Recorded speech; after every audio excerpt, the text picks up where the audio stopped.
Now in this tutorial we're going to create a sphere in the origin. So I've created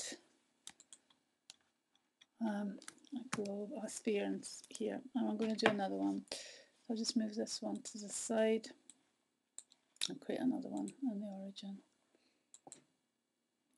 Okay, let's create one. Right, I'm just going to call this one in the channel box. I'm going to call this one Sun,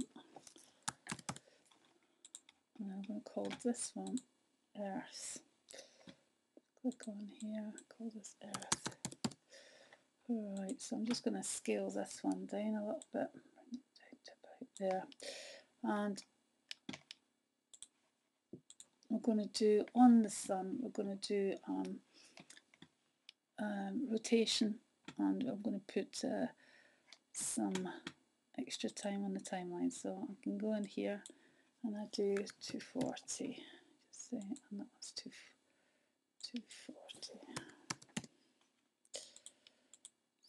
So you'll see on the timeline, when I pull the slide bar, there's 240 frames, and if I pull it along to there, you'll see there's 50,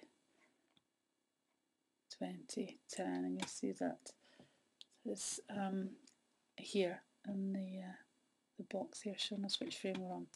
Right, so on the sphere, I'm going to go, I'm just going to check here on the timeline that we're playing. Click here, 24 frames a second, playback is start and end, first frame, and 240. So this one I'm going to do translate, let's see if I do the rotational axis on it, get moving. So we're doing the rotate on the Y. So if I just undo that, we're going to do rotate on the Y. We're going to do key selected, and you'll see that there's an orange bar that's come across the rotational Y-axis at 0 on frame 1, or 0. I'm going to move it right to frame 240, and then I'm going to do rotational axis. I'm going to key in there, and we'll say 360. And then I'm just going to click on there, click off it, and you'll see another little red bar that says indicating there's a keyframe there. So as I move it back and forwards, it's going to rotate 360 degrees. So now what I'm going to do with this one, on the Earth, I'm going to make it rotate on its own axis. So again, it's 0, so I'm going to, another way of doing this is to do, click on the rotational Y, and in the animation section, animate, set key, and you'll see also another way of setting a keyframe. I'm going to drag this over to 240, and that I'm going to say 720, just say. Okay, so when I drag it backwards and forward, you'll see that they're both moving but at different rotation rates. Now I'm going to, on the Earth, with this Earth selected, I'm going to go Edit and Group. And you'll see if I do the move, you'll see that the origin and the central pivoting axis of the group is going to be at the origin. So at the origin, we're going to rotate this. I have a keyframe for that at 0. Undo. I'm going to take it back to 0, and then I'm going to have rotational axis key selected at the orange, at the origin, and put a keyframe there. I'm going to turn it here to 240. Now you'll see if I go like that, we'll start moving the group around the Sun. So, and if I go here, it's going in the minus direction, and that's the direction I want it to move in. So I'm just going to go minus 270 here, key selected.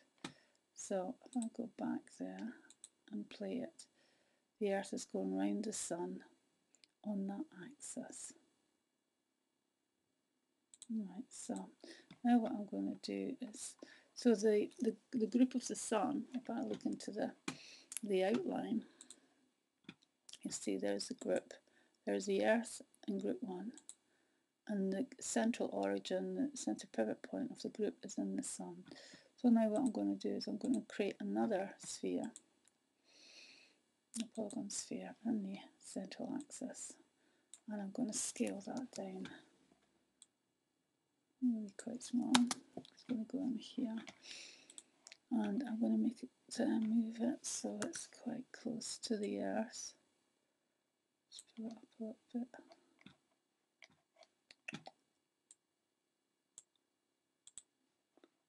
Up here, move it along, and scale it down a little bit again.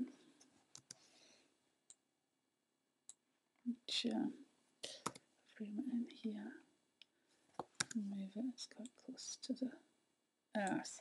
I'm just going to call that moon.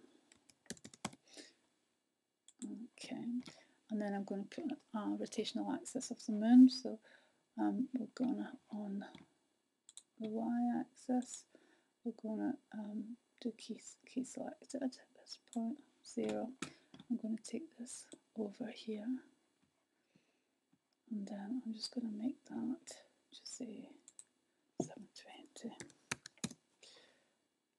Just click off it, and then you'll see that the moon is spinning in its own axis.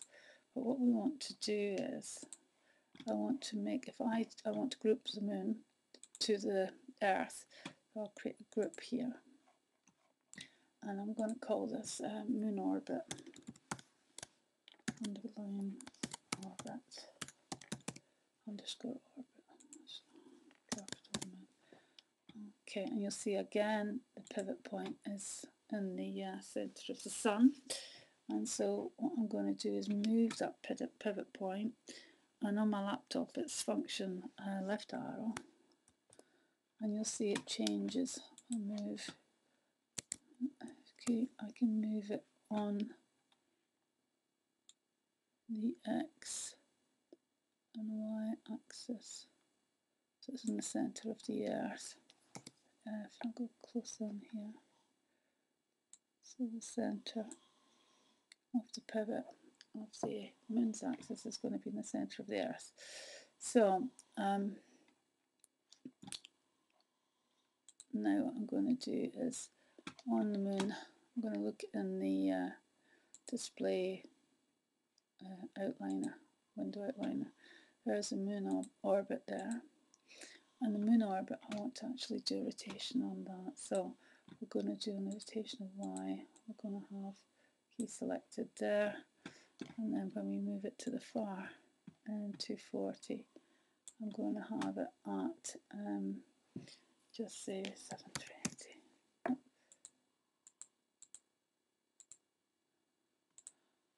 720. Key selected. So I'll bring this back. Now when I bring the slider over, it's not linked to the Earth's axis, so I'm going to go on to this group, and that's rotating around the sun. But what we need to do is, if I go into animate, hypergraph. This is that hierarchical structure, and it's exactly the same in the outliner as it is in the hypergraph. We've got the sun is in the centre pivot point. We've got the first group, which is moving around the sun and controlling the Earth. But we want the moon's orbit in the centre of the Earth, but we need that to be the child of the Earth. So I'm going to take the middle mouse button and drag it under there.